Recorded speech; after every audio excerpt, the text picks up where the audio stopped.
So Joey and I and Wyatt were working at an event, and Wes Huff was there, and he was one of the VIP speakers, right? So we had a special detail to have some bodyguarding at all times, okay?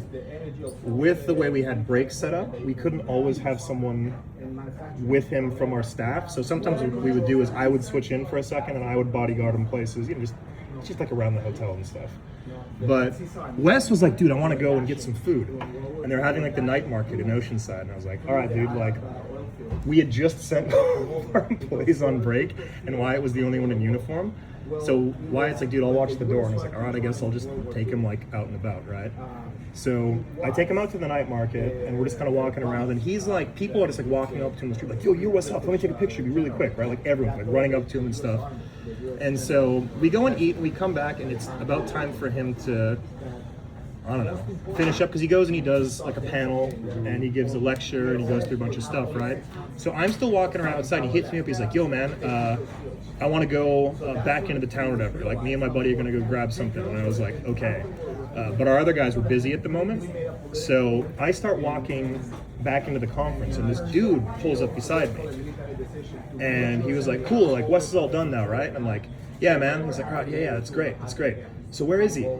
And I looked at him for a second, and I realized like he didn't have like the badge on to like go into the conference, and I was like, yo man, are you here at the conference? And he's like, I'm here to see Wes. And I was like, yeah, but are you a member of the conference? And he's like, I've got something for Wes. And he had this like thing in his hand. I didn't look at it too much. He's like, I need to give this to him. And I was like, okay, do you have a badge? He's like, no, give me one. It's like, no, it doesn't work like that, dude. Like, this is a paid conference. He's like, look, I need to see Wes, and I know you're his brother.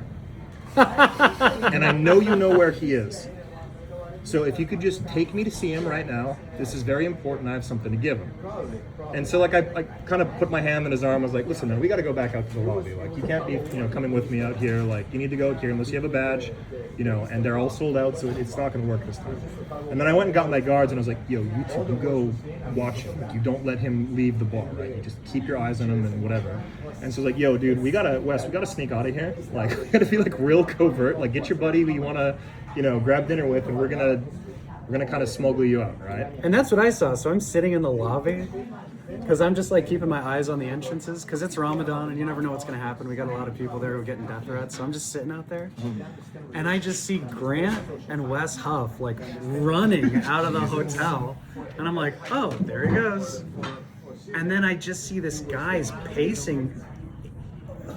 A moment later, a guy is pacing in the lobby. He's got booze and he's got like a paper in his hand and he's walking around and he's asking everyone at the conference, everyone with a badge, he's like, do you know Wes? Do you know where Wes is? Do you work with Wes?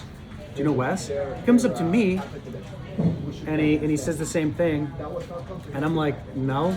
And then he turns around and I go, do you mean Wes Huff? And he turns around, he's like, yes. You know him? It's like, no, I mean, he's not here. And he's like, what do you mean he's not here? I was like, I just saw him leave. Like, he's not here anymore. Like, I don't think he's here in the hotel anymore. And he's like crestfallen. You can see, but he's also like drunk. Like, he seems angry. And so I go, why? Did you want to give him something? And he walks over to me, and I'm seated like this, and he's like standing above me here. I'm like, and he's like, have you seen Joe Rogan episode 2252? This is the beginning. Episode 2252 of the Joe Rogan Experience. And I go, you mean Wes Huff's episode? He's like, anyone who's seen it, you can see on their face, there's a change. They're in their eyes, there's a change in them. I go to my church, I tell everyone at my church, you need to watch Joe Rogan, episode 2252.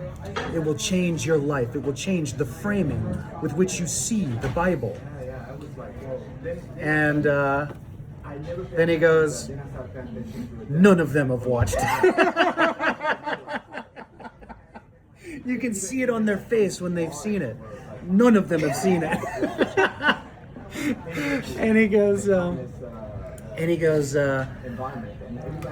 wanted to give this to Wes, and he's holding a paper and he's holding like an envelope from a like church, you know, when they have the envelopes, you can put the money in, and you give to the church. And he said, I found this on the ground outside a church, and I picked it up, and I just thought it was trash, but it had a $20 bill in it. So I think, what do I do with that? So I donated $20 to the church using my credit card, and then I kept this. This is the chalice. And he starts referring to it as the chalice, this envelope with a $20 bill in it. And he never explains it. It's just the chalice. And so then he's going, well, what do you do with $20? What can you do with $20? And I go, I don't know, not a lot. He goes, exactly. But how? Then I'm thinking, how do you make it more? And he's looking at me, I go, I don't know. He's like, exactly. How do you make it better? I don't know. Exactly. So that's what I keep thinking to myself. How do I take this? How do I make it more? How do I make it better? And so that's what I was going to say to Wes. How do you make it more? How do you make it better? You're the one with the platform. I'm sure you can do something with it.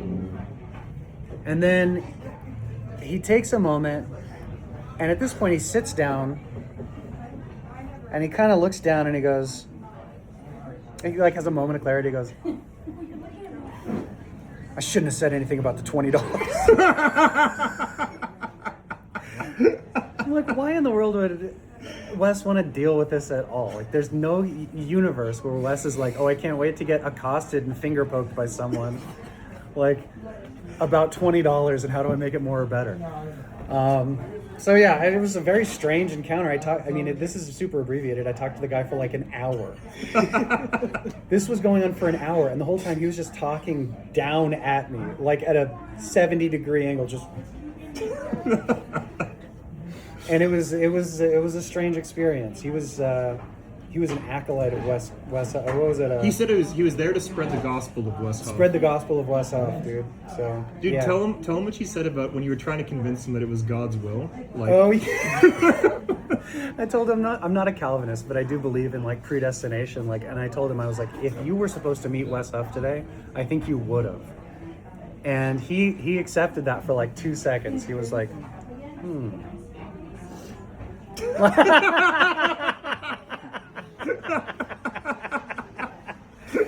that worked for like 2 seconds. But yeah, he was not having it. He was suspicious of me because he connected me and the guy who had just kicked him out of the conference together. So it was just like, yeah, eventually he left, but it was a strange encounter. So